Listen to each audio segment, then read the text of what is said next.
Find a unit vector in the direction of sum of the vectors vector A and vector B. तो आपको इन दोनों vector के सम के direction में, या सम की जगह वो एक और वर्ड यूज कर सकता है रिजल्टेंट, इन दोनों के रिजल्टेंट के डायरेक्शन में क्या चाहिए, एक unit vector.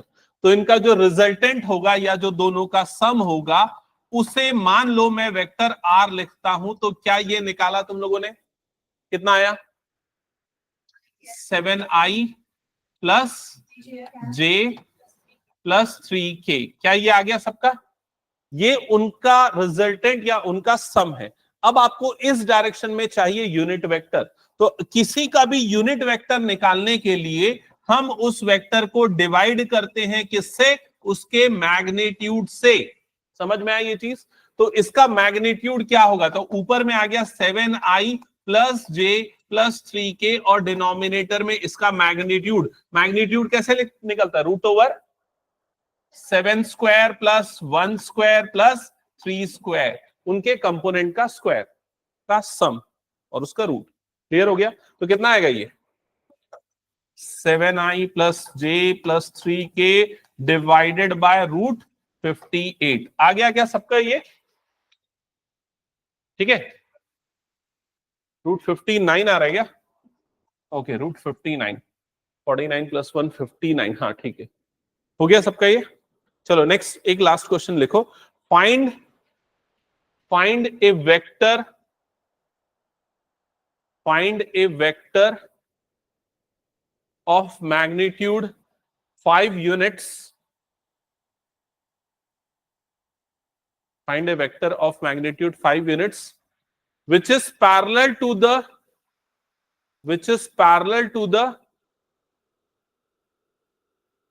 resultant of vectors, which is parallel to the resultant of vectors, which is parallel to the resultant of vectors.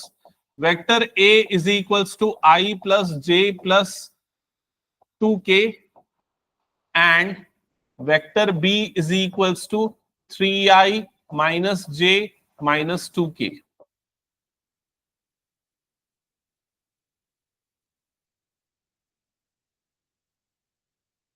Simpler form में बोलूं तो आपको नया वेक्टर निकालना है, उसका मैग्नीट्यूड 5 यूनिट्स होना चाहिए और वो इन दोनों वेक्टर के रिजल्टेंट के पैरेलल होना चाहिए। ओके, ऋषभ एक्सप्लेन करना है और किसको एक्सप्लेन करना है? तो आपको नया जो वेक्टर चाहिए वो इन दोनों के रिजल्टेंट के पैरेलल बनना चाहिए। तो इन दोनों का रिजल्टेंट कैसे बनेगा, इन दोनों का रिजल्टेंट मतलब क्या हो जाएगा, इन दोनों का सम। तो आप इन दोनों का सम निकालो, फिर क्या निकालो, उसका यूनिट वेक्टर निकाल लो। ठीक है, पहले निकालो सम कितना आया, 4i कैप, दोनों का सम। ओके, तो इन दोनों का सम आएगा 4i कैप।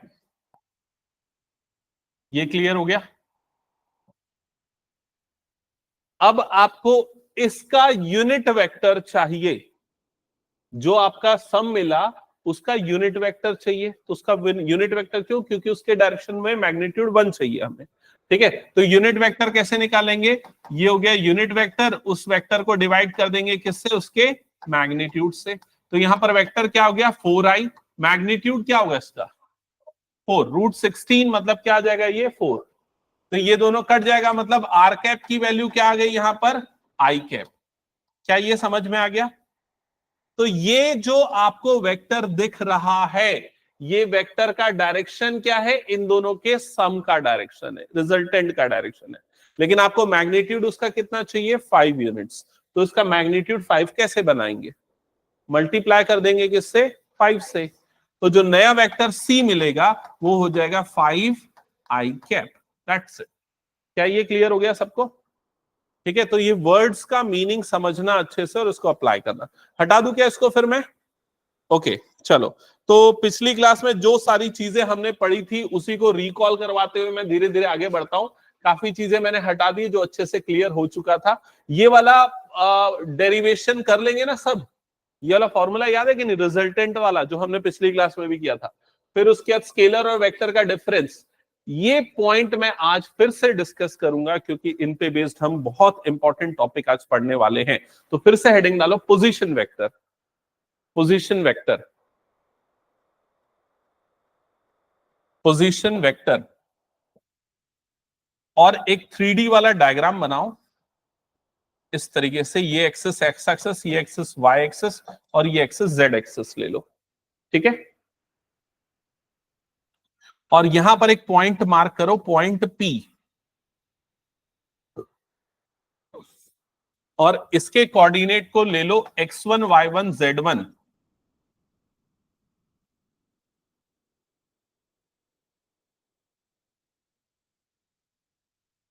फिर यहां पर एक पॉइंट ले लो, पॉइंट Q, इसके कोऑर्डिनेट को ले लो x2 y2 z2। ओके, यहां तक हो गया सबका? हाँ, चलो जल्दी से अब मुझे ये बताओ कि ये जो आपको सामने एक वेक्टर दिख रहा है, ये जो वेक्टर दिख रहा है, इसका नाम क्या है? हाँ बोलो बोलो, जो भी बोलना है बोलो। किसी ने बोला ओपी, किसी ने बोला पोजीशन वेक्टर, बिल्कुल सही। तो ये वाला वर्टेक्स क्या है? ओ। ये वाला पॉइंट क्या है? ओ, क्योंकि ये ओरिजिन है। और O initial point, P terminal point, मतलब आप ओपी बोलोगे तो सही है। किसी ने बोला पोजीशन वेक्टर, तो पोजीशन वेक्टर किसका position vector? Of point P, तो ये भी सही है। समझ में आई ये चीज? अब मुझे इस वेक्टर के कंपोनेंट चाहिए। कंपोनेंट का मतलब समझ रहे हो, जो आई जे के फॉर्म में लिखते हैं। तो आई मतलब एक्स के डायरेक्शन में इसका कंपोनेंट कितना है, तो उसका एक्स एक्सिस मतलब जो कितना है यहां पर x1। तो क्या हो जाएगा इसका component? x1 I plus y1 j plus z1 k। क्या ये सबको समझ में आ गया? लिख लो जल्दी से, ये क्लियर हो गया? ये है पॉइंट P का पोजीशन वेक्टर और हमने लिखा है उसके components.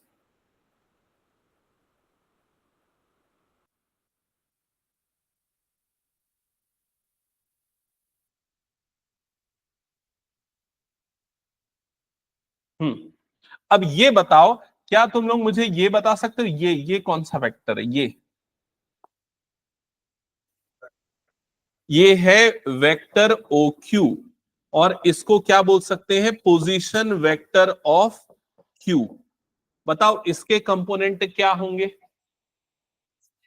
x2i plus y2j plus z2k। यहां तक क्लियर हो गया सबको?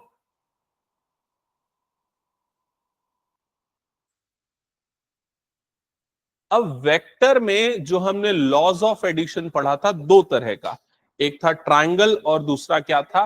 पैरेललोग्राम। याद है ना सबको? अभी पूछूंगा मैं क्योंकि ये, अब अगर मान लो मैं P और Q को ज्वाइन कर दूं इस तरीके से, P से Q ज्वाइन किया हूं, P से Q मतलब P इनिशियल पॉइंट है, Q टर्मिनल पॉइंट है, तो मुझे एक नया वेक्टर देखने को मिल रहा है।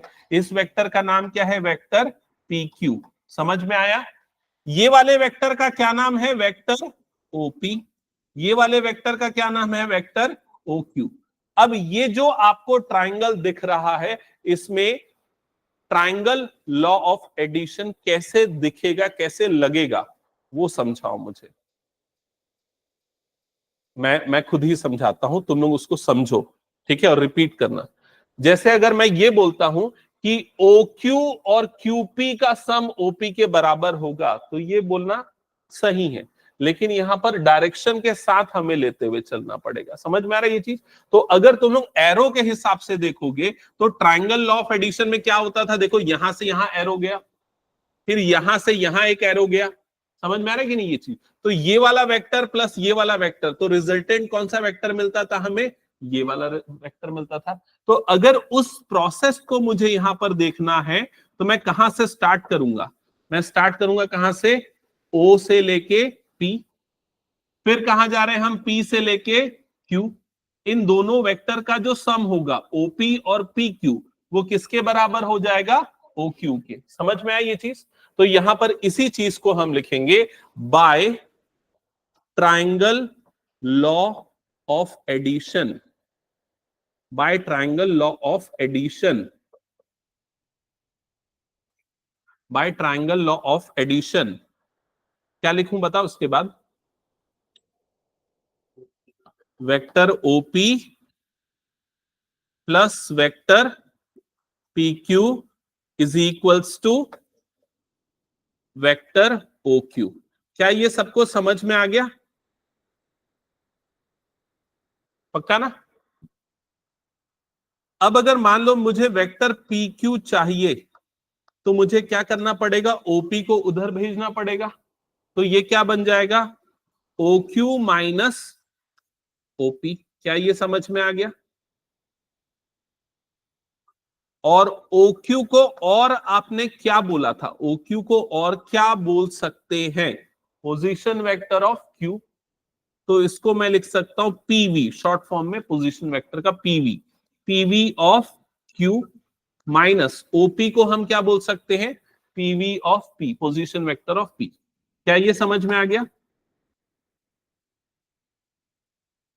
ये पूरा स्टेप बाय स्टेप क्लियर है ना? हाँ। अब ये बताओ मुझे कि भाई मेरे पास इसकी वैल्यू है ना, OQ की वैल्यू है। क्या है OQ की वैल्यू? ये। OP की भी वैल्यू है। OP की वैल्यू क्या है? देखो, ये OP की वैल्यू है। तो OQ माइनस OP कर सकते हो तुम लोग। वेक्टर का एडिशन सब्सट्रैक्शन हमने देखा ना, OQ में से OP माइनस करना है। अच्छा, नहीं समझ में आया, चलो लिख के करो। लिखो, यहां तक लिख लिया है ना सबने? हाँ, इसके बाद ना वैल्यू पुट करो। किसकी वैल्यू पुट करो? OQ की या पोजीशन वेक्टर ऑफ Q की वैल्यू रखो यहां पर। तो पोजीशन वेक्टर ऑफ Q की जगह पे क्या रखोगे? x2i plus y2j plus z2k minus x1i plus y1j plus z1k। क्या यहां तक समझ में आया सबको मैंने क्या किया है? तो अब बताओ वेक्टर पी क्यू कैसे मिलेगा, क्या मिलेगा कंपोनेंट के फॉर्म में? तो ये वाला कंपोनेंट किससे माइनस होगा? सिर्फ इससे। तो क्या हो जाएगा ये वाला टर्म? बताओ जल्दी। x2 माइनस x1 आई। मैंने x2 माइनस x1 किया और i को क्या कर दिया? कॉमन निकाल दिया। क्या ये क्लियर हो गया सबको?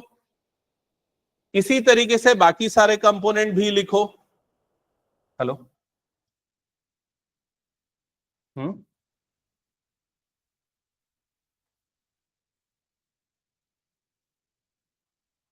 हाँ बताइए।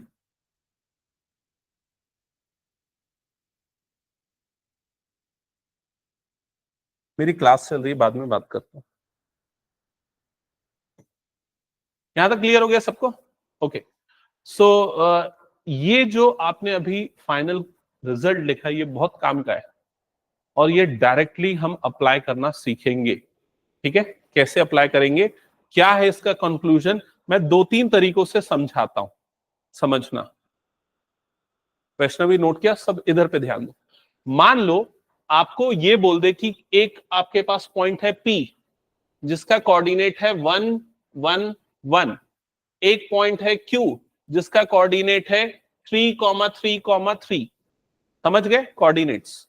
और आपको बोलता है कि वेक्टर PQ निकालो। क्या निकालो? वेक्टर PQ निकालो। तो कैसे निकालोगे? कैसे निकालोगे? x2 minus x1 i, y2 minus y1 j, z2 minus z1 k। समझ में आया क्या सबको ये? तो सीधे सीधे आप इस रिजल्ट का यूज करोगे। क्या ये क्लियर हो गया? और दूसरे एक और तरीके से समझाता हूं। मान लो आपको क्वेश्चन में बोलता है कि एक स्पेस में एक पॉइंट P है जिसका पोजीशन वेक्टर है i plus 2j plus 3k। एक पॉइंट P का पोजीशन वेक्टर ये है। इसका मतलब ये जो दिया है वो क्या है? वेक्टर OP, P का पोजीशन वेक्टर। और एक नया पॉइंट है Q, उसका पोजीशन वेक्टर है 3i minus 4j plus 6k। तो ये दूसरे पॉइंट का पोजीशन वेक्टर है और आपको क्वेश्चन में पूछेगा कि वेक्टर PQ बताओ क्या होगा। तो कैसे निकालोगे वेक्टर PQ? वेक्टर PQ कैसे निकालोगे? Q माइनस P, समझ में आ रहा है कि नहीं? तो ये क्या हो जाएगा, 3 minus 1 minus 4 minus 2 and so on. In short Q का पोजीशन वेक्टर माइनस P का पोजीशन वेक्टर, जैसा मैंने यहां पर आपको बताया था। तो आपको क्वेश्चन दो तरह से पूछ सकता है, या तो आपको कोऑर्डिनेट दे दे, आपको वो वेक्टर निकालना होगा, या कोऑर्डिनेट न देके उन दोनों पॉइंट्स के क्या दे दे, पोजीशन वेक्टर्स दे दे, और आपको वो वेक्टर निकालना होगा। क्या ये कंसेप्ट क्लियर हो गया सबको? ठीक है, इन पे बेस्ड एक क्वेश्चन मैं करवाता हूं, एक देता हूं, चलो मुझे सॉल्व करके बताना। हाँ, ये क्वेश्चन है, नोट करना पहले क्वेश्चन, फिर उसके बाद सॉल्व करना।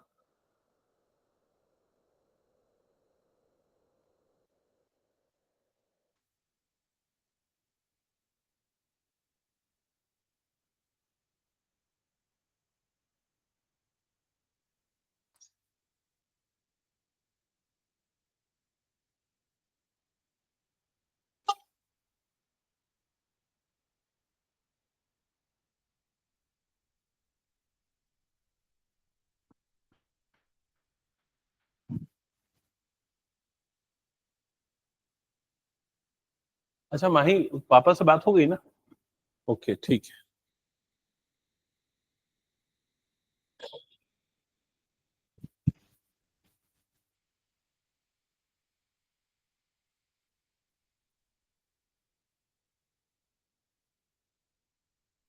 हाँ त्रिषा, मुझे क्वेश्चन समझाना क्या बोल रहा है।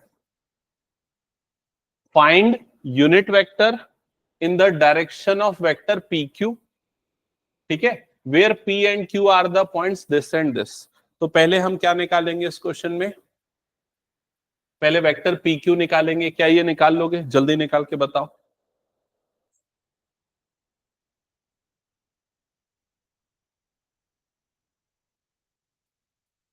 वेक्टर पी क्यू के लिए position vector of Q minus position vector of P, ठीक है। हाँ, तो position vector of Q minus P, तो बताओ पहला टर्म क्या आ रहा होगा, x2 माइनस x1, ऐसे किया कि नहीं, x2 माइनस x1, तो कितना है यहां पर 3i, 3i, फिर y2 माइनस y1, तो ये क्या हो गया प्लस 3j कैप, और अगला टर्म क्या आ गया z2 माइनस z1, मतलब 3k कैप। ये आ गया वेक्टर pq। क्या ये सबका आया, बताओ जल्दी से। लेकिन क्वेश्चन में क्या यही पूछा है? क्या पूछा है? Unit vector. तो इसका यूनिट वेक्टर कैसे निकलेगा? इसको डिवाइड कर देंगे किससे, इसके मैग्नीट्यूड से। तो आप यहां पर लिखोगे unit vector of P Q is equals to vector P Q divided by magnitude of vector P Q.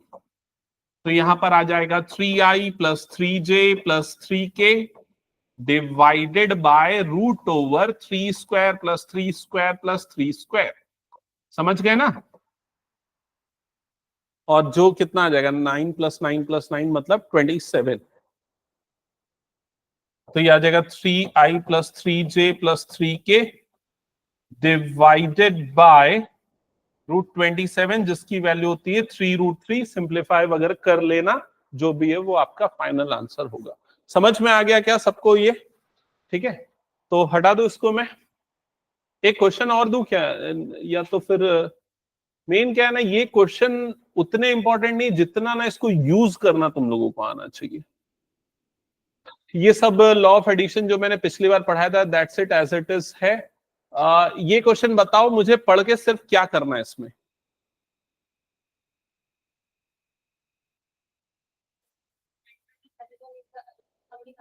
पहले इन दोनों का सम निकालेंगे, उसी को हम क्या बोल सकते हैं, रिजल्टेंट, और फिर उसको किससे डिवाइड कर देंगे, मैग्नीट्यूड से।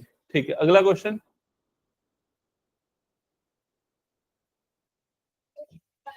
इसके डायरेक्शन में एक वेक्टर चाहिए जिसका मैग्नीट्यूड क्या होना चाहिए, 8 यूनिट्स। क्वेश्चन क्लियर ना? हाँ, अब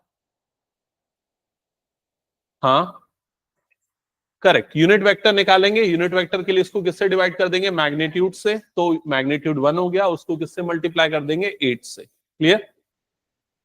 नेक्स्ट।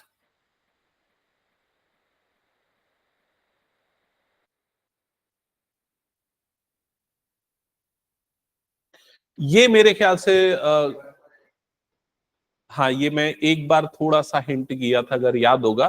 कोई भी दो वेक्टर पैरेलल हैं या नहीं, तो ग्राफिकली तो आप देख के बता सकते हो कि सेम लाइन के पैरेलल, सेम लाइन के पैरेलल है मतलब पैरेलल। पैरेलल का मतलब ही क्या होता है? कोलिनियर।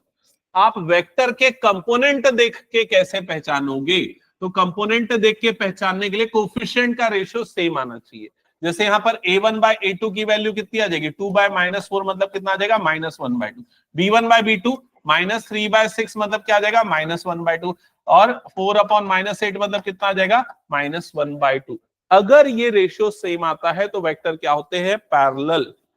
पैरेलल का ही मतलब क्या होता है? कोलिनियर। क्लियर हो गया ये? आगे बढ़ते हैं नेक्स्ट।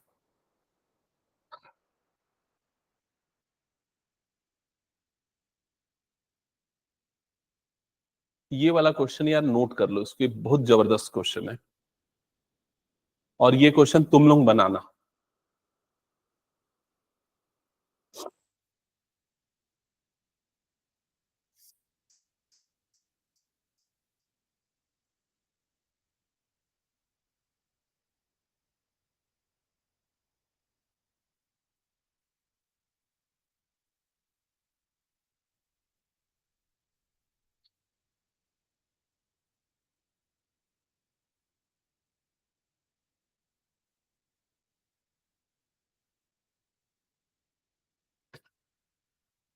हाँ, तो पहले क्वेश्चन कौन समझाएगा?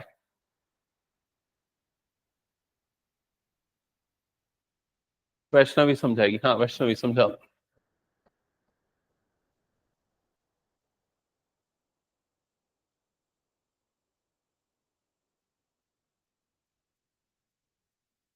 नहीं, जितना भी एक एक तुक्का मारो बस चलेगा।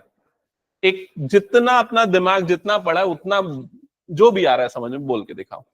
ठीक है? कुछ भी नहीं आ रहा समझ में? क्या क्या वर्ड समझ में नहीं आ रहा? Show that ABC with position vector, इस वर्ड का मतलब पता है ना? Position vector. हाँ बताओ त्रिशा।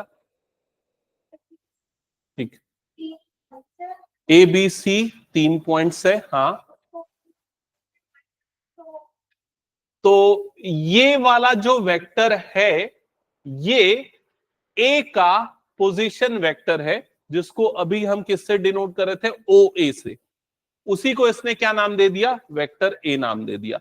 तो आप चाहो तो इसे वेक्टर ओ ए लिखो या वेक्टर ए लिखो, दोनों चलेगा। कई बार नोटेशन, ये भी नोटेशन आपको बहुत कंफ्यूज करेगा। ए का पोजीशन वेक्टर है, छोटा वेक्टर है, या ऐसा बोल सकते हैं, या वेक्टर ओ ए, दोनों का मतलब एक ही है। ये आपको दिया है, कितना दिया हुआ है यहां पर? 3i -4j -4k। क्या ये आप लोगों को समझ में आ गया था कि ये तीनों पोजीशन वेक्टर हैं पॉइंट ए बी सी के? तो इसको लिखो पहले, तो फिर उसके बाद आगे की चीजें समझाना। वेक्टर ओबी, जिसको इसने स्मॉल वेक्टर बी से नाम दिया है। वेक्टर ओसी, जिसको इसने स्मॉल वेक्टर सी से डिनोट किया है। और यहां पर है ये 2i -j +k, और ये है i -3j -5k। क्लियर हो गया ये? हम्म। अब ये हो गए तीन पोजीशन वेक्टर, 3 पॉइंट्स के। अब क्या है इसके बाद की लाइन, क्या बोल रही है बताओ?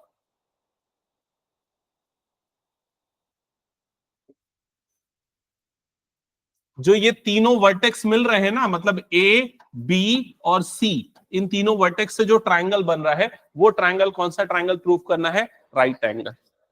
तो कैसे प्रूव करें?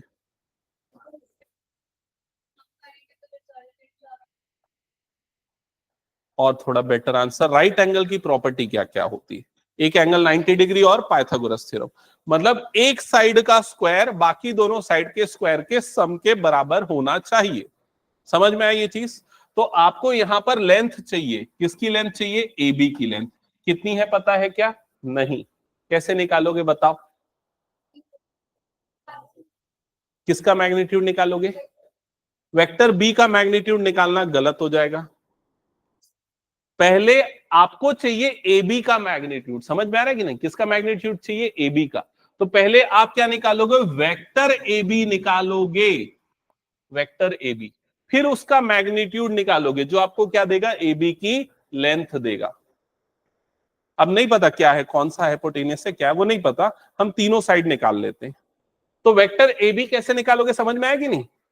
कैसे निकालोगे वेक्टर ए बी? हाँ,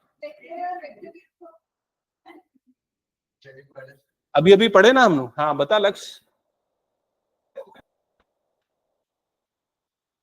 उसने निकाल लिया सीधा ए बी और वो बता रहा है। नहीं, हाँ अब बताओ भाई, अभी पढ़ाया मैं, बता शशांक। अरे ये अभी बताया ना, position vector of B minus position vector of A. याद करो पीक्यू वाला जो अभी मैंने डिराइव कराया था, जिसको इसको क्या नाम दिया था, vector O B minus vector O A. समझ में आया कि नहीं ये चीज? तो ओ बी में से ओ ए को माइनस कर दो, कितना आ जाएगा ये 2 माइनस 3, मतलब क्या आ जाएगा ये माइनस आई, माइनस जे और माइनस ऑफ माइनस 4j, मतलब अगला टर्म क्या आ जाएगा 3j। अगला टर्म क्या आ जाएगा प्लस 5k। ये मिला वेक्टर ए बी। इसी तरीके से वेक्टर बी सी और वेक्टर सी ए, ये तीनों वेक्टर निकालो।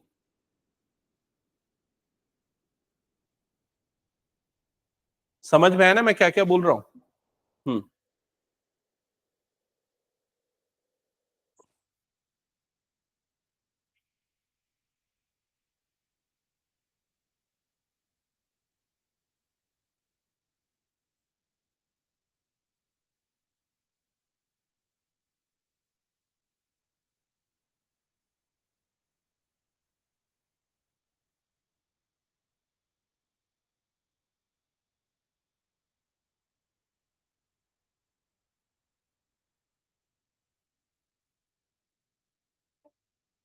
आ गया?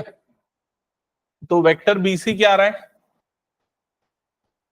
हाँ हाँ हाँ। वेक्टर सी ए क्या आ रहा है? ए माइनस सी कर रहे होगे ना? हाँ, 2i माइनस जे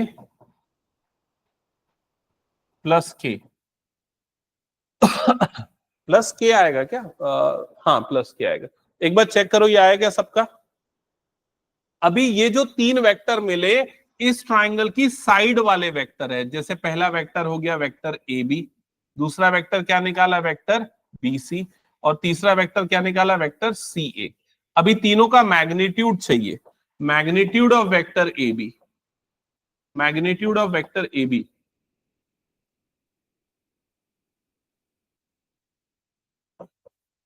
पता है ना मैग्नीट्यूड सबको क्लियर है? रूट ओवर -1 का स्क्वायर प्लस 3 का स्क्वायर प्लस 5 का स्क्वायर, तो यह आ जाएगा रूट ओवर 1 + 9 + 25 रूट 35। तो ये आ गया रूट 35। ठीक है, वैसे ही बाकी मैग्नीट्यूड भी निकालो। आ गया सब?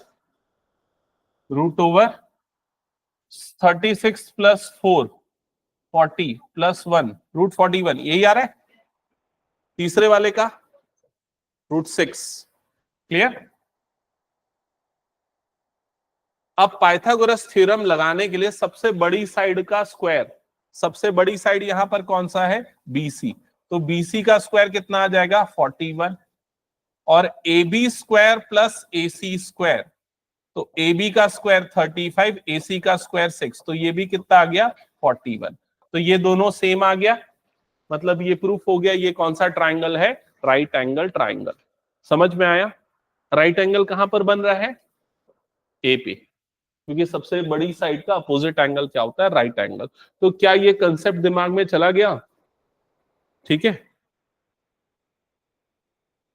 हटा दूं क्या फिर इसको मैं? अब अगर इस तरह के क्वेश्चन कभी आपके एग्जाम में या कहीं पर भी आते हैं कॉम्पिटेटिव में, तो आपको एक चीज ध्यान देनी है कि जो तीन वेक्टर दिए हैं वो हमेशा पोजीशन वेक्टर नहीं होंगे। कई बार ऐसा भी दे देता है कि ये जो तीन वेक्टर हैं उस ट्राइंगल के तीन साइड्स हैं, तो उस सिचुएशन में आपको ओ ए ओ बी ओ सी न लेके डायरेक्टली उसे क्या लोगे vector A B B C और सी ए। समझ में आ रहा है ये चीज? दोनों तरह के क्वेश्चन आते हैं, कई बार पॉइंट का पोजीशन वेक्टर और कई बार ऐसा देता है। हटा दो इसको फिर मैं। चलो आगे बढ़ते हैं। ये वाला डेरिवेशन आप लोगों को याद होगा, इसके फॉर्मूले बेस्ड क्वेश्चन हम करने वाले हैं। इसका रिजल्ट ये सबको याद है ना, सारा पिछला वाला डेरिवेशन। चलो आगे बढ़ते। ये एक क्वेश्चन है जो पूछा जा सकता है, इसको एक बार जल्दी से देखो और समझो। वेक्टर बेस्ड क्वेश्चन है, नोट करो पहले तो। ABCD is a parallelogram. ABCD is a parallelogram. And vector AC and vector BD are its diagonals. Vector AC and vector BD are its diagonals. Prove that. Prove that. फिर दो चीजें लिखी है, हाँ? हाँ, बहुत सारे प्रूव दैट वाले, यही तो डेरिवेशन टाइप का क्वेश्चन है ना। हालांकि ये वाले क्वेश्चन जो है उतने इंपॉर्टेंट नहीं है जितने आगे जाके क्वेश्चन आएंगे, लेकिन ये फंडामेंटली समझने के लिए इंपॉर्टेंट है।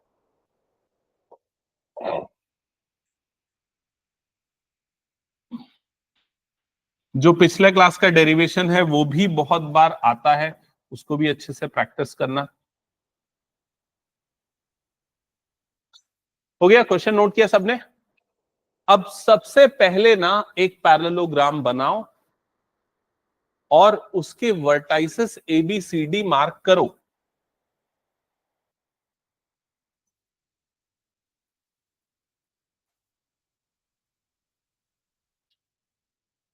कर लिया? अब फर्स्ट पार्ट में जो आपको प्रूफ करना है, उन वेक्टर्स को देखो। क्या क्या लिखा है? Vector AC।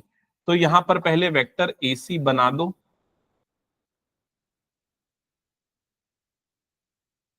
और फिर दूसरा कौन सा है? Vector BD।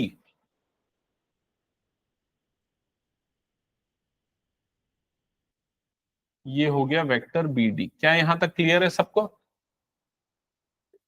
मैं गलत मार्क कर रहा हूं क्या? BD कौन सा? ये है BD, हाँ BD, ये बना दो। यहां तक क्लियर हो गया सबको? तो AC plus BD equal to क्या होना चाहिए? 2BC। ये आपको प्रूफ करना है, ठीक है? अच्छा, इसको प्रूफ करने के पहले मैं एक और चीज यहां पर आपको बता दूं कि अगर मान लो कोई वेक्टर AB है तो इसको हम माइनस वेक्टर BA ऐसा भी लिख सकते हैं। क्या ये पता था? नहीं पता था तो अभी समझो इसको। जैसे अगर मान लो AB है तो मतलब उसका इनिशियल पॉइंट क्या है? A, टर्मिनल पॉइंट क्या है? B। ऐसा हो गया। तो अगर मान लो BA है, BA का मतलब क्या हो गया? ये वाला हो गया B, और ये वाला क्या हो गया? Point A। इसका डायरेक्शन क्या हो गया? अपोजिट हो गया। उसमें एक और माइनस मल्टीप्लाई करोगे तो वो किसके बराबर हो जाएगा? AB के। मतलब इनिशियल टर्मिनल बदलोगे तो बाहर में क्या लग जाएगा? माइनस लग जाएगा। ये कंसेप्ट क्लियर हो गया? तो उसको कहीं नोट करके लिख लो, ये वाली property, vector AB is equal to minus vector BA। ठीक है, इसका मतलब डायरेक्शन बदल गया है।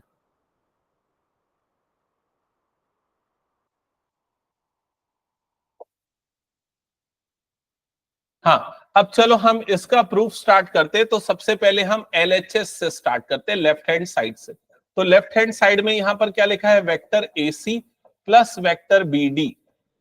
Vector AC plus vector BD। Clear हो गया ये? हम्म। अब थोड़ा सा आप AC को देखो, और AC जहां पर आ रहा है वहां पर हम कौन सा, कैसे vector law of addition apply कर सकते हैं, specially triangle law of addition. Triangle law of addition अगर हमें यहां पर अप्लाई करना है इस जगह पे, तो हम कौन सा ट्राइंगल यहां पर कंसीडर करेंगे? ABC वाला। समझ में आ रहा है कि नहीं? देखो ये वाला ट्राइंगल, ये वाले ट्राइंगल में इन दोनों वेक्टर का जो सम होगा वो किसके बराबर होगा? AC के बराबर होगा। क्लियर हो गया ये चीज? तो आप यहां पर लिखो, in triangle ABC, in triangle ABC AC is equals to, AC is equals to, AC इसका रिजल्टेंट है, वो किसके इक्वल हो जाएगा? AB प्लस BC के। Vector AB plus vector BC। Reason में लिख दो, by triangle law of addition. By triangle law of addition. समझ में आ गया यहां तक? ठीक है। तो जैसे मैंने यहां पर किसकी वैल्यू निकाली है? AC की वैल्यू। उसी तरीके से अब आप BD की वैल्यू के बारे में सोचो कि भाई BD की वैल्यू निकालने के लिए मुझे कौन सा ट्राइंगल लेना पड़ेगा। ट्राइंगल ABD, ये वाला ट्राइंगल लेना पड़ेगा। समझ में आया कि नहीं ये चीज? और ये वाले ट्राइंगल में मैं कैसे ये लॉ अप्लाई करूंगा? तो यहां पर मान लो मैं इसी वेक्टर की बात करता हूं, तो इस वेक्टर का क्या नाम हो गया? AB। और ये वाला वेक्टर कौन सा है? AD। तो AB प्लस AD ये किसके, सॉरी गलत बोल रहा हूं, AB प्लस BD ये किसके इक्वल हो जाएगा? AD के। क्या ये क्लियर हो गया? AB plus BD is equals to क्या हो जाएगा? AD। तो यहां पर लिखो in triangle ABD, in triangle ABD AB plus vector AB plus vector BD is equals to vector AD। यहां तक क्लियर हो गया? ठीक है। अब यहां पर देखना, जो हमें प्रूफ करना था उसमें एक AC था जिसकी वैल्यू मैंने यहां पर निकाल ली है। दूसरा टर्म कौन सा है? BD। तो BD की वैल्यू के लिए मैंने इसको यूज किया। अब यहां से देख के बताओ BD की वैल्यू क्या आ जाएगी? वेक्टर BD क्या आ जाएगा? Vector AD minus vector AB। क्या ये समझ में आया क्या किया मैंने? इसको उधर भेज दिया। हाँ, क्योंकि देखो इसको इस तरीके से समझो कि यहां से मैं A से पॉइंट B में गया, फिर B से मैं पॉइंट D में गया। समझ में आया? डायरेक्शन सेम जा रहा है अभी। तो ट्राइंगल लॉ ऑफ एडिशन क्या बोलता है कि अगर मान लो कोई दो वेक्टर को हेड टू टेल ज्वाइन किया जाता है, इसको बोला जाता है टेल और इसको बोला जाता है हेड। पहले वेक्टर का टेल और उसका हेड, दूसरे वेक्टर का टेल, तीसरे वेक्टर का क्या हो गया? हेड। तो जो इन दोनों का रिजल्टेंट होगा या जो दोनों का सम होगा वो जिस तीसरे वेक्टर के इक्वल होगा वो उस ट्राइंगल की तीसरे साइड के बराबर होगा। तो यहां पर अगर इस ट्राइंगल में देखा जाए तो ये पहला वेक्टर, ये दूसरा वेक्टर, इन दोनों का जो सम होगा वो या रिजल्टेंट जो होगा वो तीसरे साइड के बराबर होगा। तो तीसरा साइड कौन सा हो गया? ये। यही है ट्राइंगल लॉ ऑफ एडिशन। समझ में आया ये? हाँ, अब किसी को कोई डाउट यहां पर BD कैसा है? क्लियर हो गया क्या ये चीज? अब जो हमने यहां पर BD की वैल्यू निकाली है, AC की जो वैल्यू निकाली है, उसे LHS में पुट कर देते हैं। तो हमारा LHS अभी था vector AC plus vector BD। यहां पर इन दोनों वैल्यू को रखता हूं, तो AC की जगह पे क्या आ जाएगा? AB plus BC। और BD की जगह पे क्या आ जाएगा? AD minus AB। क्या ये समझ में आ गया? AD माइनस AB जो अभी मैंने निकाला। अब इधर देख के बताओ क्या क्या होगा इसमें? AB और AB कैंसल आउट हो जाएगा, प्लस AB माइनस AB। क्या बच गया आपके पास? BC plus AD। भाई हमें लाना क्या है? क्या प्रूफ करना था यहां पर? 2BC प्रूफ करना था, लेकिन एक BC और एक AD आ रहा है। तो ये देखो AD और BC ये किस तरह के वेक्टर है? कैसे वेक्टर है? कोलिनियर है, पैरेलल है, इक्वल है। इक्वल वेक्टर की कंडीशन क्या होती है? Magnitude same, direction same, position अलग अलग हो सकता है। तो दोनों का मैग्नीट्यूड भी सेम है, दोनों का डायरेक्शन भी सेम है। तो मैं यहाँ AD को भी क्या लिख सकता हूं? BC। तो BC प्लस BC, तो यहां पर क्या आ जाएगा? 2BC। हाँ लिख रहा हूं ना, since AD is equals to BC, same magnitude same direction, ये लिख दो। हाँ,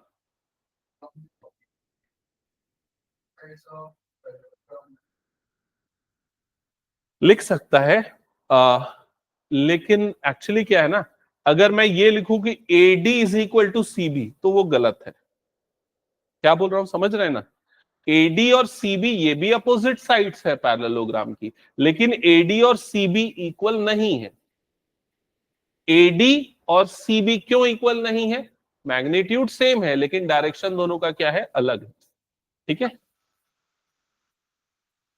क्या यहां तक क्लियर हो गया सबको? सेकेंड पार्ट प्रूफ करना है, वो भी करके दिखाओ।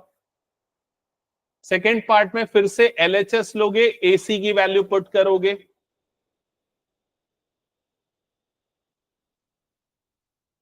अच्छा, इसमें तो मेरे ख्याल से अब कुछ दिक्कत ही नहीं है। अब AC और BD तो हमने ऑलरेडी निकाल लिया है ना, बस दोनों को क्या करना है, यहां पर माइनस करना है। यहां पर इस तरीके से LHS लेके इसमें पुट कर दो।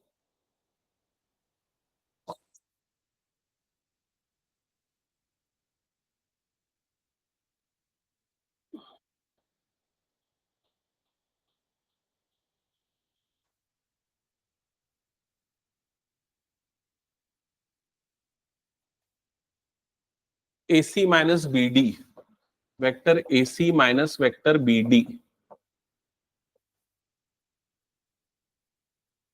तो AC की जगह पे आएगा AB minus AB plus BC, minus BD की जगह पे आ जाएगा AD माइनस AB।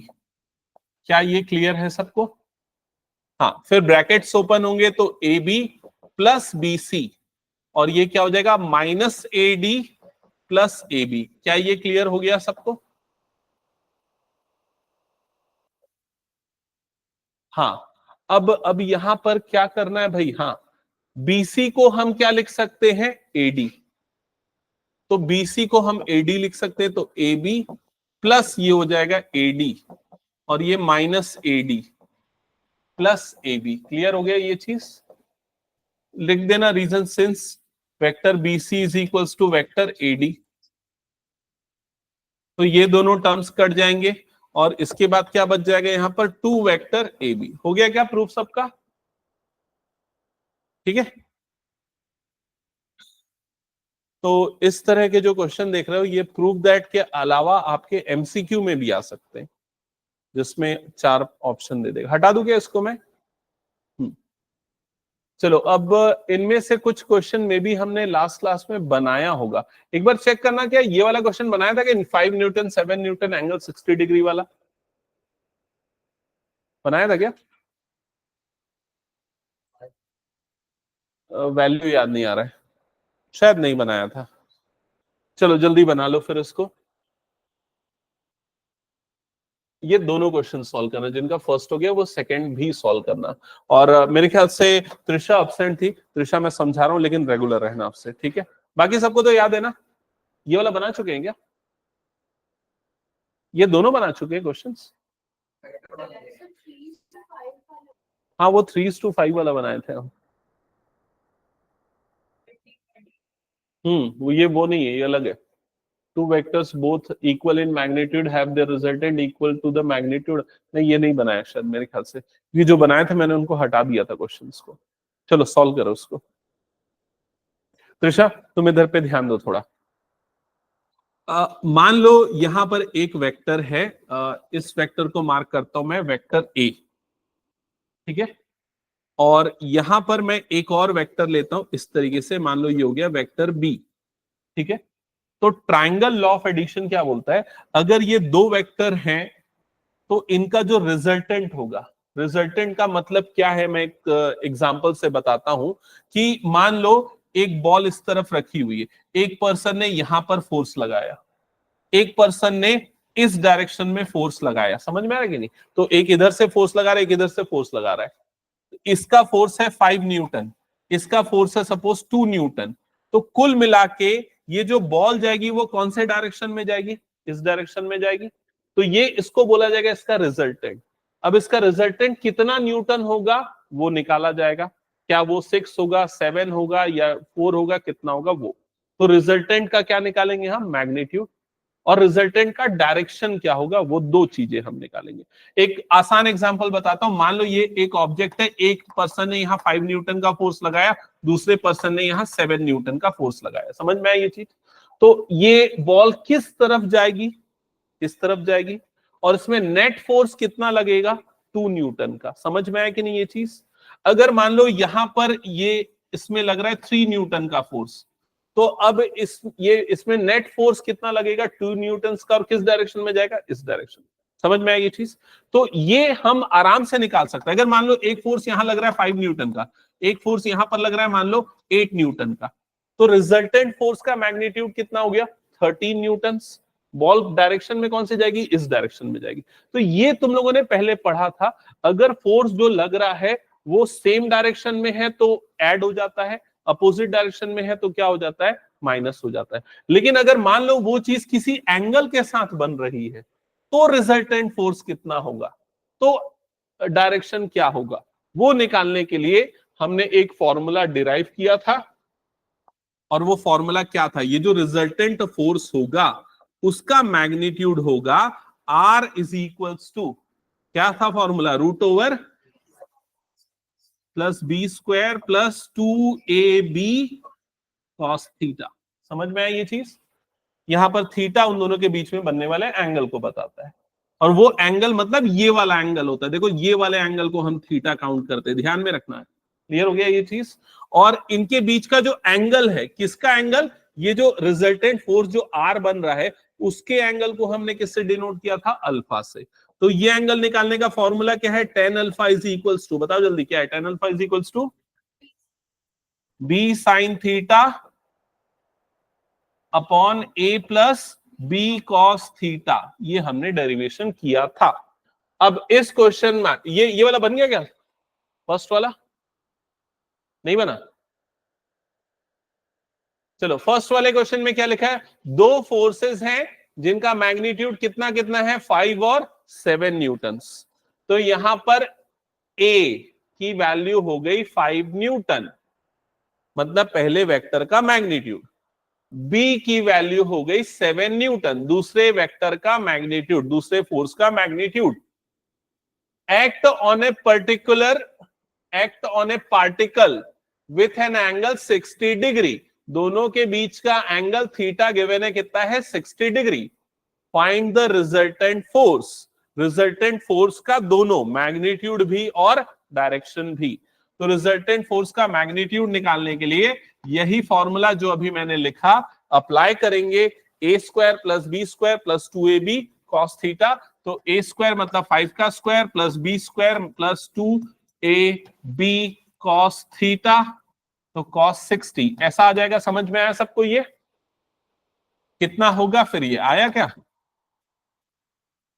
तो 25 plus 49 plus 2 into 5 into 7 into 1/2, cos 60 की वैल्यू 1/2 होती है, ये दोनों टर्म्स कैंसल आउट हो जाएंगी।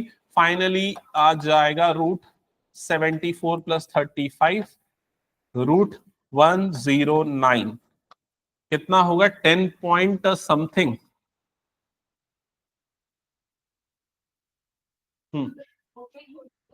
हाँ तुम लोग रूट में छोड़ सकते हो बिल्कुल, ठीक है, सीबीएसई वालों को बोल रहा हूं मैं, ठीक है।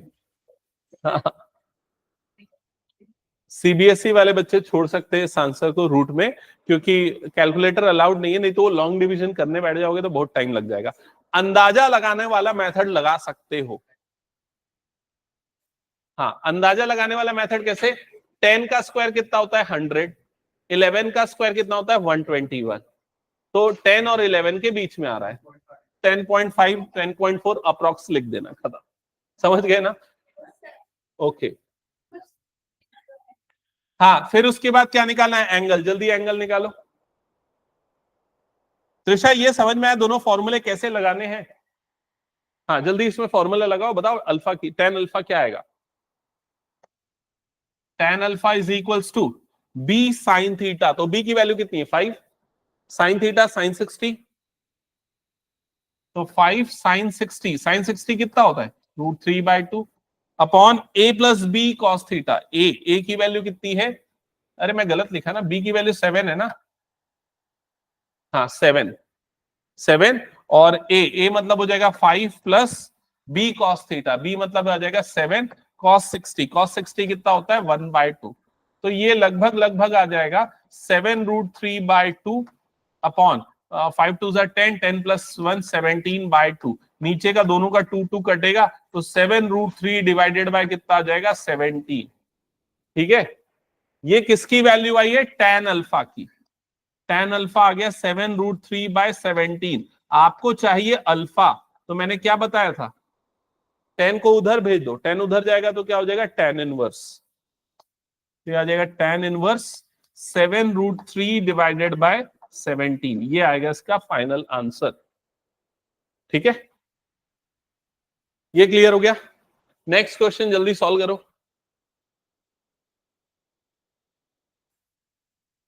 Two vectors both are equal in magnitude, question note करना है ना, जल्दी जल्दी।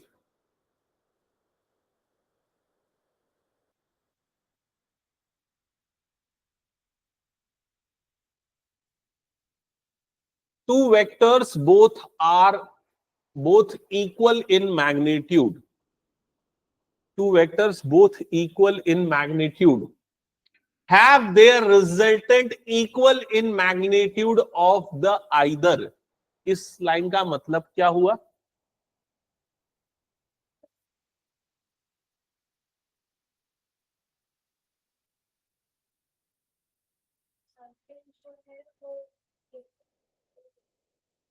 ओके, और थोड़ा डिटेल और थोड़ा कुछ मिसिंग है उसमें।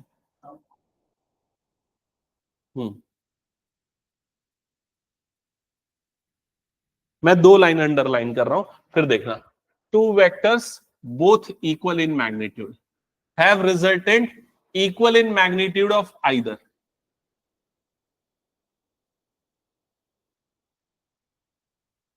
तो दो वेक्टर है, दोनों का मैग्नीट्यूड क्या है? इक्वल, और उसके रिजल्टेंट का मैग्नीट्यूड भी दोनों में से किसी एक के इक्वल है, मतलब तीनों का मैग्नीट्यूड क्या हो गया? इक्वल। इसका मतलब magnitude of R, magnitude of A, magnitude of B, तीनों क्या हो गया? इक्वल। मतलब ये जो फॉर्मूला है इसमें आर, ए और बी तीनों की जगह पे आप क्या लिख सकते हो? ए लिख सकते हो। क्लियर हो गया ये चीज? तो यहां पर a is equals to root over क्या बन जाएगा formula? A square plus 2a into A into cos theta. क्या ये क्लियर हो गया सबको? अब क्या पूछा आगे क्वेश्चन में? मतलब क्या निकालना है?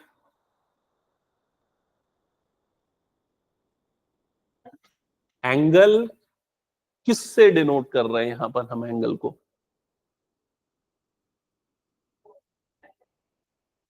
अच्छा एक बात बताओ, यहां पर अल्फा किसके बीच का एंगल है? ये इधर देखो ना, जैसे ये एक वेक्टर है, ये दूसरा वेक्टर है, समझ में आया? तो रिजल्टेंट कौन सा बन रहा है? ये वाला, इस तरीके से। तो अल्फा किसके बीच का एंगल है? एक वेक्टर और रिजल्टेंट का। थीटा किसके बीच का एंगल है? दोनों वेक्टर के बीच का एंगल है थीटा। तो आपको इस क्वेश्चन में क्या निकालना है? Find the angle between the two vectors. तो दो वेक्टर मतलब ए और बी के बीच का एंगल, मतलब क्या निकालना है? थीटा। समझ में आ गया? तो अब निकाल के बताओ। जो इक्वेशन दी है सफिशिएंट है, यहां से निकल जाएगा थीटा। बस तुम लोगों को सॉल्व करना है थोड़ा बहुत इक्वेशन को। क्या करना है, कैसे सॉल्व करना है? ए स्क्वायर को ऐड करके क्या लिखोगे? 2a square. और ये 2a इंटू ए को क्या लिखोगे? 2a square cos theta. क्या ये चीज समझ में आ गई?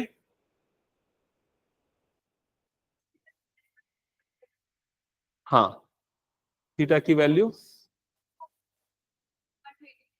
करेक्ट। स्क्वायरिंग करो, फिर उसके बाद सिंप्लीफिकेशन करो और कैलकुलेट करो फिर आगे।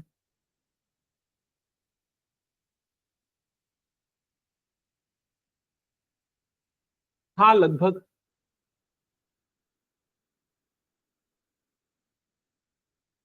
ये तो एक चीज मैं बताऊं, क्वेश्चन की कोई लिमिट नहीं है इसमें। मतलब इतने क्वेश्चन है कि मैं ऐसा नहीं बोल सकता कि मैं इतने करा दूं तो हो जाएगा। ये सबसे बड़ी प्रॉब्लम है। हर चैप्टर की मैं बात कर रहा हूं, पूरे सब्जेक्ट की मैं बात कर रहा हूं।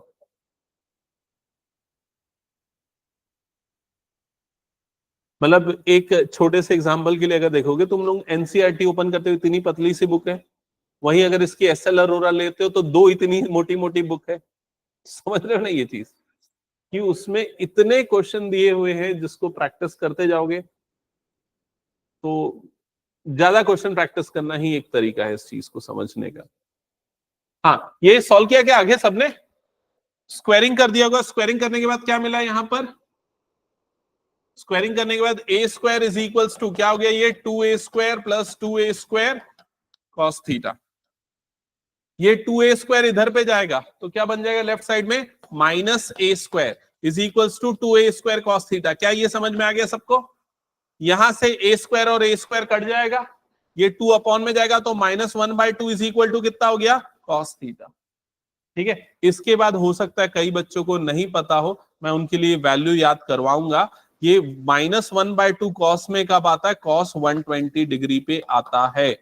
ठीक है, मैथ्स वाले बच्चे जो अटेंड किए थे शायद उनको याद होगा, जिनको नहीं पता मैं एक बार बता दूंगा आप लोगों को कि थीटा की वैल्यू यहां पर कितनी आएगी, 120 डिग्री, -1/2। आप लोग अभी फिलहाल यहां पर छोड़ सकते हो, मैं एक दिन ये क्लास लेके समझाऊंगा एंगल कैसे निकालते, मोर देन 180 डिग्री 190 डिग्री वाले। ठीक है, तो ये हटा दो फिलहाल में। चलो नेक्स्ट, ये वाला क्वेश्चन अभी स्किप करते हैं। मैं एक्चुअली अब आता हूं थोड़ा नेक्स्ट टॉपिक पे। ठीक है, तो नेक्स्ट टॉपिक पे आने के पहले ना, एक ये वाला क्वेश्चन लिखा है, ये क्वेश्चन जो लिखा है सामने, उसका आप आंसर कैसे करोगे समझाओ मुझे, अगर ये क्वेश्चन आता है तो। How can the position vector r of any point p x, y be expressed in terms of rectangular components? अब मैं एक बात बताऊं, जितना मैं पढ़ाया हूं और आज पढ़ाया हूं उससे आप इस चीज का आंसर कर सकते हो, अगर आज की क्लास ध्यान से सुना है तो, बशर्ते क्वेश्चन समझ में आना चाहिए। How can the position vector r of any point p x, y be expressed in terms of rectangular components?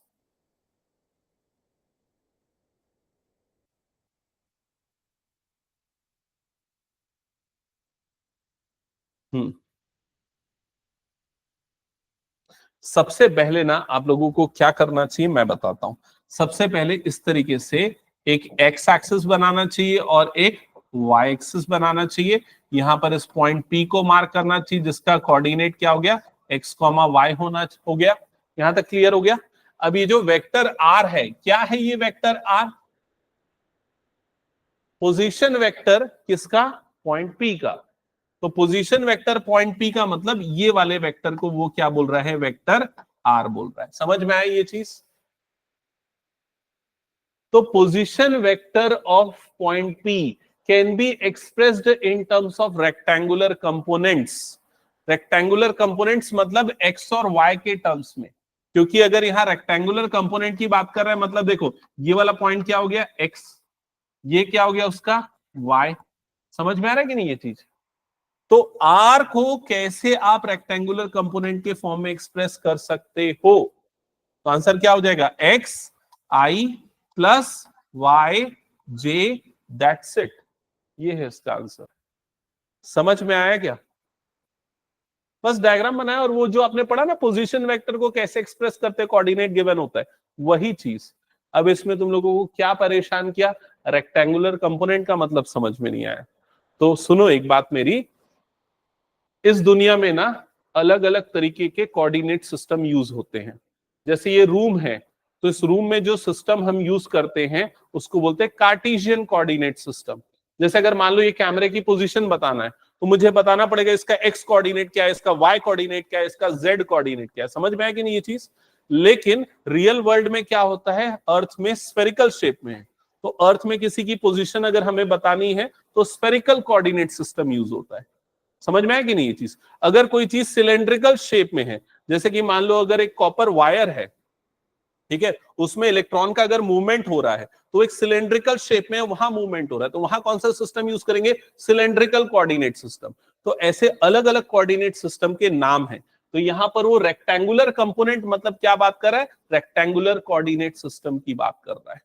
समझ में आया ये चीज? जिसको एक और नाम से बुलाते हैं, क्या नाम है, कार्टेशियन कोऑर्डिनेट सिस्टम। तो ये जो वर्ड्स है, नाम है, ये थोड़ा सा आप इससे फेमिलियर होना सीख जाओ। क्लियर हो गया सबको? ये हटा दो फिर इस चीज को मैं पूरा। ओके चलो नेक्स्ट आगे बढ़ते हैं। ये वाला क्वेश्चन थोड़ा ध्यान देना, ये क्वेश्चन अच्छा इसमें ना एक और चीज मैं थोड़ा सा एड ऑन कर देता हूं इसी क्वेश्चन में। ठीक है, वो आगे भी काम आएगी। अगर मान लो, ये मैंने बताया भी है पहले वैसे तो, अगर मान लो ये वाला एंगल जो है, ये वाला एंगल बन रहा है थीटा, है ना, ये वाला एंगल अगर मान लो बन रहा है थीटा, ठीक है, तो ये बताओ मुझे, आप x की वैल्यू को थीटा के टर्म्स में कैसे बता सकते हो, और y की वैल्यू को थीटा के टर्म्स में कैसे बता सकते हो, थीटा और r के टर्म्स में। ये कंपोनेंट्स वाला पार्ट जो मैंने बताया था कुछ दिन, वो डेरिवेशन के समय हमने यूज किया था, ठीक है। क्या तरीका है उसका, साइन थीटा और कॉस थीटा के टर्म्स में। तो यहां पर मैं थोड़ा सा रिकॉल करवाता हूं जो भूल गए हैं। ये वाला राइट एंगल ट्राइंगल लूंगा, इस राइट एंगल ट्राइंगल में सबसे पहले मैं साइन थीटा का फॉर्मूला यूज करता हूं। साइन थीटा क्या होता है, परपेंडिकुलर अपॉन हाइपोटेनियस। तो परपेंडिकुलर यहां पर क्या हो गया, y, और हाइपोटेनियस ये वाली लेंथ, इस लेंथ को किससे डिनोट करूंगा, r से। तो y की वैल्यू क्या हो जाएगी यहां पर, r साइन थीटा, ये क्रॉस मल्टीप्लाई हो गया। समझ में आया कि नहीं ये चीज। और cos theta is equals to क्या लूंगा, बेस अपॉन हाइपोटेनियस, मतलब क्या हो जाएगा, x अपॉन r, ठीक है। तो x की वैल्यू क्या आ जाएगी यहां पर, r cos थीटा। और इसी का मैंने शॉर्टकट आपको क्या बताया था, कि अगर कभी भी मान लो ऐसा वाला कंपोनेंट निकालना है, एंगल से एडजेसेंट वाला कंपोनेंट निकालना है, तो वो क्या हो जाएगा, r cos theta, hypotenuse into cos theta. और परपेंडिकुलर एंगल के अपोजिट वाला कंपोनेंट निकालना है, तो वो क्या हो जाएगा, r sin theta, hypotenuse into sin theta. समझ में आई ये चीज भी आप इसमें एक्सप्रेस कर सकते हो या यूज हो सकता है। चलो, यही चीज अगर 3D के फॉर्म में आती है, ठीक है, तो इसको मैं ज्यादा कॉम्प्लिकेटेड नहीं करता, सीधे सीधे ये वाली जो चीज मैंने बताया था, ये याद है ना तुम लोगों को। मान लो अगर कोई पॉइंट P है जिसका कोऑर्डिनेट है x, y, z, तो उसका जो पोजीशन वेक्टर होगा, जिसको आप वेक्टर OP बोलो चाहे वेक्टर R बोलो, ये क्या हो जाएगा, xi, yj और zk। क्लियर हो गया ये चीज। तो अगर क्वेश्चन इस तरीके का आता है, explain how a vector can be resolve in its rectangular component in 3 dimensional space, तो आप क्या करोगे, पॉइंट लोगे, उसके कोऑर्डिनेट्स मार्क करोगे, और उसके बाद फिर ये सारी चीजें आप एक्सप्रेस कर सकते हो। हालांकि ये सब इतना इंपॉर्टेंट नहीं है ये उस पॉइंट ऑफ व्यू से, ठीक है। चलो आगे बढ़ते हैं, ये कुछ क्वेश्चंस हैं इन पे बेस्ड, एक बार देख लेते हैं। चलो, हाँ, ये वाला अगर क्वेश्चन है तो इसको पढ़ो, तो क्या लिखा हुआ है, can the walk of a man B an example of resolution of vector, if yes how. तो जो वॉक है, क्या वो रिजोल्यूशन ऑफ वेक्टर है, और अगर है तो फिर कैसे।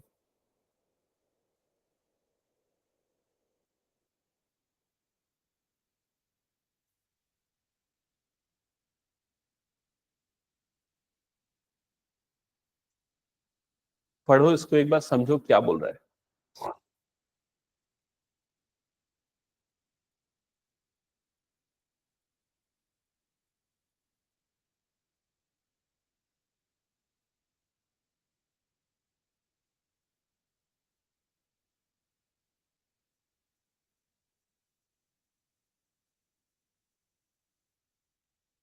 Walking of man is an example of resolution of force. While walking, a person presses the ground with his feet slightly slanted in backward direction, as shown in figure. The ground exerts upon him a equal and opposite reaction. Its horizontal component is r cos theta, enables the person to move forward, while the vertical component is v is equals to r sin theta, balances his weight. तो usually जब भी हम walk करते हैं तो हमारा force का direction क्या होता है, ये इसने बताया, अप्लाइड फोर्स, ठीक है। अप्लाइड फोर्स इस डायरेक्शन में होता है, तो रिएक्शन फोर्स क्या होता है, अपोजिट डायरेक्शन में। समझ में आ गया ये चीज। तो अगर मान लो ये इस पॉइंट को मैं मान लो पॉइंट P लेता हूं, ठीक है, और ये वाला जो मैग्नीट्यूड है, ये जो वेक्टर बना जो एक फोर्स है, जिसका मैग्नीट्यूड को हम किससे डिनोट कर रहे हैं, R से, और ये वाले एंगल को हम किससे डिनोट कर रहे हैं, थीटा से। तो इसका जो हॉरिजॉन्टल मूवमेंट है, मतलब एक्स कोऑर्डिनेट है, वो क्या हो जाएगा, अभी जो मैंने बताया, एंगल इनटू, सॉरी क्या क्या ये, हाइपोटेनियस इनटू कॉस थीटा। और जो वर्टिकल कंपोनेंट है वो क्या आ जाएगा, हाइपोटेनियस इनटू साइन थीटा। समझ में आई ये चीज। जो भी मैंने एक्स की वैल्यू बताई थी ना, एक्स कोऑर्डिनेट क्या हो जाएगा, r इंटू कॉस थीटा, और y क्या हो जाएगा, r into sine theta, that's it. अगर मान लो थीटा की वैल्यू 0 है, थीटा की वैल्यू 0 मतलब आप कैसे वॉक कर रहे हो, आप ऐसे वॉक कर रहे हो, समझ में आ रहा है ये चीज। अगर आप ऐसे वॉक कर रहे हो, थीटा की वैल्यू 0 है, तो ये h की वैल्यू किसके इक्वल हो जाएगी, r के, मतलब आपका हॉरिजॉन्टल मूवमेंट जो है वो रिजल्टेंट हो जाएगा, और v की वैल्यू, वर्टिकल कंपोनेंट की वैल्यू कितनी हो जाएगी, 0, क्योंकि साइन 0 क्या होता है, 0, मतलब आप अपवर्ड डायरेक्शन में आपका मूवमेंट नहीं होगा। समझ में आया ये चीज। लेकिन अगर थीटा की वैल्यू 90 है तो क्या हो जाएगा, आप उसी प्लेस पे क्या कर रहे हो, जंप कर रहे हो, क्योंकि यहां पर v की वैल्यू क्या हो जाएगी, r के इक्वल, और हॉरिजॉन्टल कंपोनेंट उसका क्या हो जाएगा, 0। क्या ये क्लियर हो गया। आप इस केस स्टडी को समझ सकते हो, ऐसे क्वेश्चन केस स्टडी के फॉर्म में आ सकते हैं। ठीक है, चलो अब आ जाते हैं कुछ और न्यूमेरिकल्स पे। तो 4 न्यूमेरिकल्स है बेसिकली यहां पर वेक्टर्स पे बेस्ड, जिसको अभी आप लोगों को सॉल्व करना है। फटाफट जल्दी स्टार्ट करो।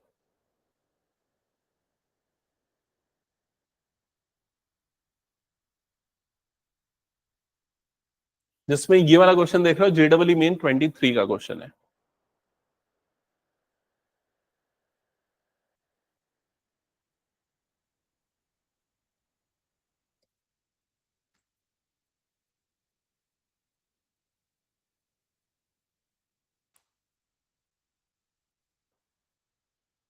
तो सभी अपने आंसर्स कॉपी में लिखो, और अगर हो जाता है तो मुझे बताना, मैं आके चेक करूंगा।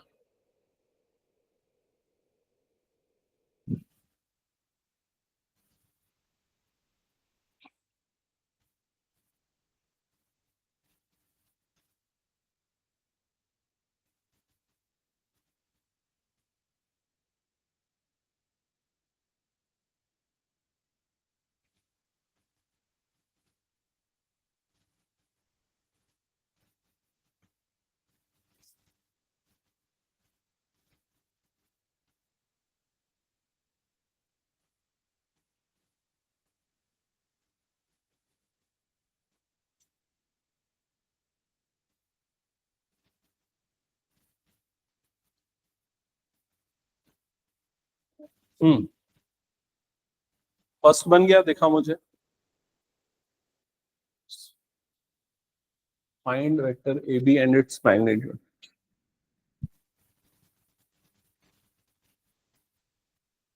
ठीक है, सही है। मैग्नीट्यूड नहीं निकाला है ना, मैग्नीट्यूड भी निकाल लो।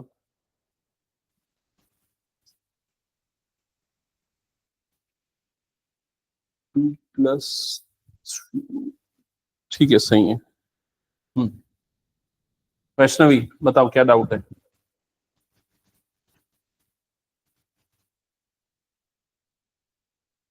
मसूदा हो गया। वो दिखाओ, एक मिनट, पेन दे, वो कॉपी दिखाओ। ये 2 - 2 0 होगा ना, तो यहाँ 0 j आएगा ना। ओके, और फिर उसके बाद ये वाला भी गलत किया है तुमने। क्या गलत किया है, क्या गलत किया है पता है। देखो इसने क्या लिखा है, वेक्टर ए बी निकालना है, तो बी का पोजीशन वेक्टर माइनस ए का, तुमने ए का माइनस बी का उल्टा लिख दिया। हम्म,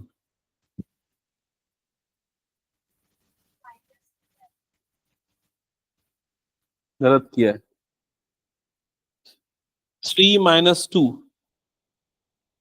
जो स्टार्टिंग में बताया था, कौन सा भूल गए, x2 - x1 i। ठीक है, 2 - 2 क्या होगा, 0, फिर 2 माइनस ऑफ -1 मतलब +3।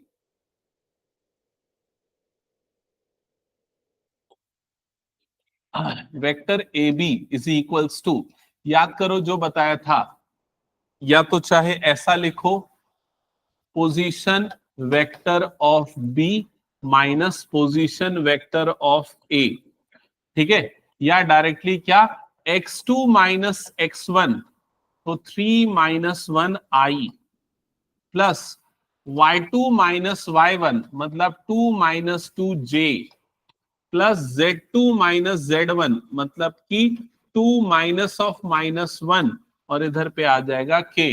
क्या ये समझ में आ गया।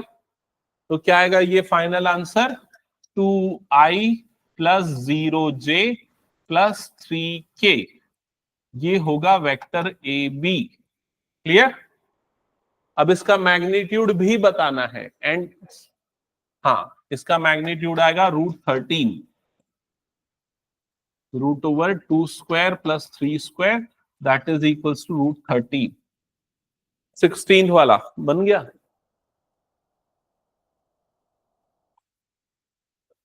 हम्म 4 प्लस माइनस, ठीक है, माइनस ये वाला ये वाला टर्म गलत आया, +2 में माइनस के आएगा ना, और इसको a प्लस बी ऐसा लिखना है और फिर उसके बाद उसका मैग्नीट्यूड निकालना। ठीक है, उसको करेक्ट कर लो ना। हाँ वैष्णवी, वो हुआ क्या 15 वाला? 16 कौन सा वाला ये 16? 16 गलत है भाई, गलत है। हम्म पहला टर्म क्या लिखा है? गलत है।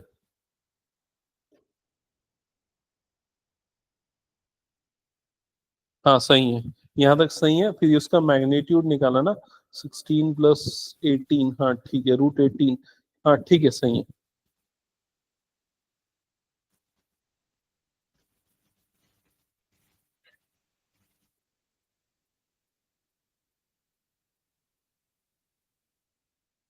कौन सा बना रही हो वसुधा? सेकंड? हम्म क्या कर रहे हो बताओ मुझे। ऐड किया, दिखाओ एक बार कॉपी। देखो, अगर तुम ये दोनों वेक्टर को ऐड कर रही हो तो इसको ए बी नहीं लिखा जाएगा, तो vector A plus vector B लिखा जाएगा, है ना? बाकी सही कर रही हो, बस लिखने का तरीका। हाँ, vector A plus vector B कैसे होगा? इन दोनों का एडिशन, इन दोनों का एडिशन, इन दोनों का एडिशन। हाँ समझ गया क्या गलती किया था? हम्म हाँ सही है, सही है। ये बस लिखा गलत चीज है, ये मैग्नीट्यूड ऑफ वेक्टर आर है, ये आर कैप है, यूनिट वेक्टर है उसका। और भव्या, तुमने भी यहाँ पर जो वेक्टर आर लिखा है ना, इसे एक्चुअली आर कैप लिखना चाहिए क्योंकि ये उसका यूनिट वेक्टर है ना? हाँ वैष्णवी, दिखा मुझे कॉपी। ये पिछला वाला समझ में आया कैसे बना था? फिर अगला वाला क्वेश्चन में क्या करना है? ए और बी दोनों का एडिशन करना है, फिर उसके बाद उसका यूनिट वेक्टर के लिए उसको उसके मैग्नीट्यूड से डिवाइड करना है। तुमने क्वेश्चन भी नहीं लिखा, जल्दी करो।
सही है वो।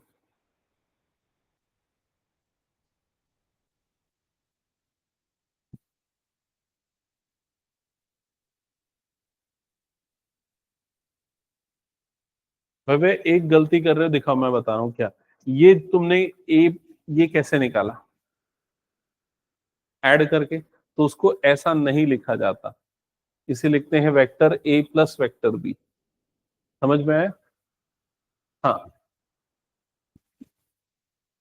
हाँ, ये सही है, सही है। अगला क्वेश्चन लिखो जल्दी से। नहीं समझ में आया? 16 तक हो गया क्या सबका? 17th question. एक बार सारे बच्चे पहले उसको ठीक से लिखो। किसी का बना है 17? क्या रहा आंसर? चेक करते हैं एक बार। 5 माइनस 5 आई है क्या? माइनस एक काम करना, चेक कर लेना, मैं भी इसको सॉल्व करता हूं, ठीक है? तो यहां लिखा है a vector X when added to resultant of vectors A and B. इस लाइन का मतलब मुझे समझाओ। वेक्टर एक्स को किससे ऐड कर रहे हैं? Resultant of A and B. तो ये बताओ, resultant of A and B का मतलब क्या हुआ? वेक्टर ए और वेक्टर बी का एडिशन, ये उनका क्या हो गया? रिजल्टेंट। तो बताओ यहां पर रिजल्टेंट की वैल्यू कितनी आएगी? 3+2 कितना आएगा? 5i माइनस जे +4k। ये हो गया रिजल्टेंट वेक्टर। ये क्लियर हो गया सबको? अब दोबारा क्वेश्चन को पढ़ते हैं। तो वेक्टर एक्स को किससे ऐड कर रहे हैं? इनके रिजल्टेंट से। फिर क्या लिखा है क्वेश्चन में? यूनिट वेक्टर अलोंग y का मतलब क्या? यूनिट वेक्टर अलोंग y मतलब y के डायरेक्शन में यूनिट वेक्टर। तो y के डायरेक्शन में यूनिट वेक्टर किसे कहते हैं? जे कैप। समझ में आई ये चीज? आई मतलब यूनिट वेक्टर इन x, जे मतलब यूनिट वेक्टर इन y। तो इसका मतलब जब हम वेक्टर x को वेक्टर r से ऐड करेंगे तो हमें क्या मिलेगा? j मिलेगा, unit vector in y in the direction of y। समझ में आई ये चीज? तो बोल रहा है फाइंड x। तो भाई x इज इक्वल्स टू, उस केस में क्या हो जाएगा? j माइनस r, ऐसा ही होगा। अब j को चाहे तो तुम ऐसा भी लिख सकते हो ना, 0i plus 1j plus 0k, ये लिखा जा सकता है उसे। माइनस वेक्टर r जो तुम लोगों ने अभी यहां निकाला है वो कितना है? 5i minus j plus 4k। क्या ये क्लियर हो गया सबको? अब बताओ, इसको सॉल्व करोगे तो वेक्टर x क्या मिलेगा? 0 माइनस 5 मतलब क्या आ जाएगा? -5i। फिर क्या होगा?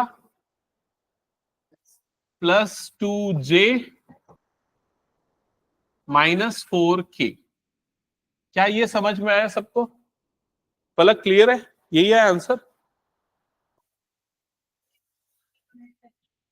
ओके, अभी सबको क्लियर ना ये? अब क्या चीज सबसे मुश्किल है? क्वेश्चन समझना। समझ रहे हो ना? अगले क्वेश्चन को समझ के बताओ क्या बोलना चाह रहा है।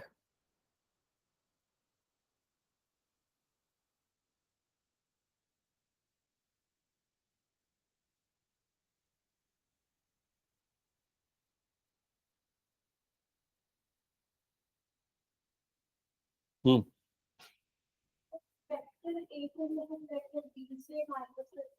Good, very good, good. समझ गए तुम, क्वेश्चन सही समझो। अब उसको इक्वेशन के फॉर्म में कैसे लिख रहे हो, लिख के बताओ।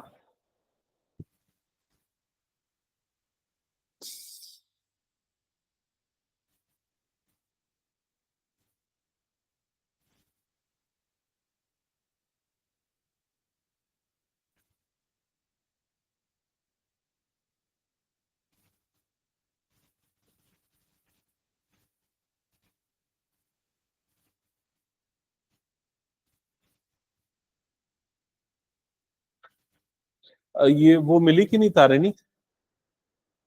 कहाँ थी? हाँ ओके, चलो चेक करते हैं। तो when vector A is subtracted from vector B, तो यहां पर हो गया vector B minus vector A, it gives a vector equal to 2j, that is equals to 2j। सबने ऐसा किया ना? तो वेक्टर बी की वैल्यू क्या हो जाएगी? 2j प्लस वेक्टर ए, ऐसा ही होगा। तो वेक्टर ए में 2j को ऐड कर दो, तो कितना मिलेगा? ये 2i plus 5j plus 2k। Confirm करो, ऐसा मिला क्या वेक्टर बी सबको? ठीक है। और फिर इसके बाद इसका मैग्नीट्यूड ले लो, तो मैग्नीट्यूड ऑफ वेक्टर बी कितना आ जाएगा? Magnitude of vector B is equals to root over 2 square plus 5 square plus 2 square. तो 4 प्लस 4 8, 8 प्लस 5 8 प्लस 35, 8 प्लस 25 ना 30, 33। उसका आंसर आएगा रूट 33। समझ में आ गया क्या सबको? हम्म। तो ये वाला क्वेश्चन देखो, लास्ट टू लास्ट ईयर का जेई का मेन का क्वेश्चन था। मतलब एकदम नॉर्मल क्वेश्चन पूछा है, सिर्फ आपको क्वेश्चन समझ में आना चाहिए कि पूछ क्या रहा है, और आपको छोटे मोटे एडिशन सब्सट्रैक्शन ऑपरेशन ही अप्लाई किए यहाँ पर, और कुछ नहीं किया हमने अभी। ओके, ये जो क्वेश्चन सामने आपको दिख रहा है एनसीईआरटी का क्वेश्चन है, मेरे ख्याल से मैंने एक बार करवा दिया है इसको। ठीक है, एक बार इसको देख लेना। क्वेश्चन की स्टोरी मैं बता देता हूं। स्टोरी ये है कि बारिश हो रही है, और जो वाटर जिस स्पीड से, रेन ड्रॉप जिस स्पीड से फ्लो हो रहा है वर्टिकल डायरेक्शन में, वर्टिकली डाउनवर्ड, उसकी स्पीड कितनी गिवन है? 35 मीटर पर सेकेंड। समझ में आ गया? और क्या हो रहा है? विंड इज ब्लोइंग, हवा बह रही है, कौन से डायरेक्शन में? ये भी गिवन है, ईस्ट टू वेस्ट। तो ईस्ट से वेस्ट मतलब इस डायरेक्शन में हवा बह रही है, और जो एयर या विंड का जो स्पीड है वो आपको गिवन है 12 मीटर पर सेकेंड। समझ में आई ये चीज? तो अब ये बोला जा रहा है कि अगर मान लो कोई लड़का उस जगह पे खड़ा है, तो वो अपने छाते को किस एंगल में रखेगा कि उसके पास बारिश ना आए। समझ में आए कि नहीं ये चीज? ठीक है। तो यहां पर आपको वैसे तो सिर्फ एंगल निकालना है, लेकिन आप दोनों चीजें निकालो। आप रिजल्टेंट का मैग्नीट्यूड निकाल लो। तो रिजल्टेंट का मैग्नीट्यूड निकालने के लिए इसे क्या ले लोगे? ए, और इसे क्या ले लोगे? बी। और फिर उसके वाला फॉर्मूला याद है? कौन सा formula? R is equals to root over A square plus B square plus 2ab cos theta. ये यूज कर लोगे, है ना? तो यहां थीटा की वैल्यू क्या ली जाएगी? थीटा की वैल्यू क्या ली जाएगी? देखो, बारिश यहां से यहां हो रही है, हवा यहां से यहां फ्लो हो रही है, तो दोनों वेक्टर के बीच का एंगल कितना बन रहा है? 90 डिग्री। तो थीटा की वैल्यू क्या ले लेंगे? 90। तो कॉस 90 क्या होता है? 0। तो रिजल्टेंट क्या हो जाएगा? Root over A square plus B square. A square plus B square मतलब ये, तो ये आ जाएगा 37 मीटर पर सेकेंड। समझ में आई ये चीज? किस एंगल पे उसे छाते को रखना है, तो वो एंगल निकालने के लिए tan अल्फा वाला फॉर्मूला हमने लिखा था। क्या था फॉर्मूला बताओ? B sine theta upon A plus B cos theta, है ना? ए प्लस बी कॉस थीटा। तो यहां पर थीटा की वैल्यू कितनी है? 90। थीटा मतलब दोनों वेक्टर के बीच का एंगल 90। तो कॉस 90 साइन 90 कितना हो जाता है? 1। कॉस 90 क्या हो जाता है? 0। तो इसकी वैल्यू क्या आ जाएगी? बी बाय ए। क्लियर हो गया ये चीज? बी बाय ए मतलब कितना आ जाएगा? 12/35। तो टेन अल्फा, यहां पर नोटेशन में कंफ्यूज मत होना, मैंने अल्फा लिया, यहां कुछ और ले रहा है। तो टेन अल्फा की वैल्यू कितनी आ जाएगी? 12/35। तो अगर सॉल्व करोगे ना कैलकुलेटर वगैरह यूज करके, तो यहां पर अल्फा की वैल्यू लगभग इतनी आएगी। नहीं, ये इसको डिवाइड करेंगे, अल्फा की वैल्यू कितनी आएगी? लगभग 19 डिग्री के आसपास। ठीक है, कैलकुलेटर वगैरह यूज करके। लेकिन आप आंसर यहीं पर छोड़ सकते हो, क्योंकि आपको वो यूज नहीं करना इसलिए। ठीक है, तो ये क्वेश्चन आप ट्राई कर सकते हो, और एक आध और क्वेश्चन इन पे बेस्ड कौन से ट्राई कर सकते हो। ये क्वेश्चन पढ़ो, तो ये वाला क्वेश्चन, ये भी एनसीईआरटी का एग्जांपल है।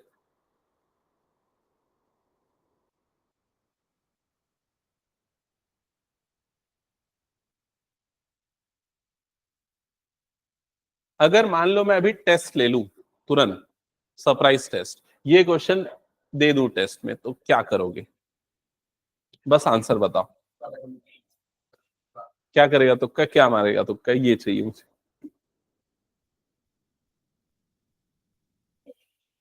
किसका?